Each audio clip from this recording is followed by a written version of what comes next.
دنبالشه زدش. وای وای وای بیا بیرون، بیا نرو تو، دقیقا پشتمون خورد زمین. نرو تو، ایناش آتیش گرفت. نرو تو محمود، خب تو اینه که پشتی او آتیش گرفت.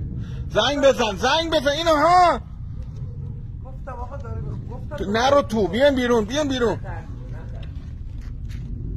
فقط نفسمونه. آتیش گرفت. زنگ بزن آتش‌نشانی.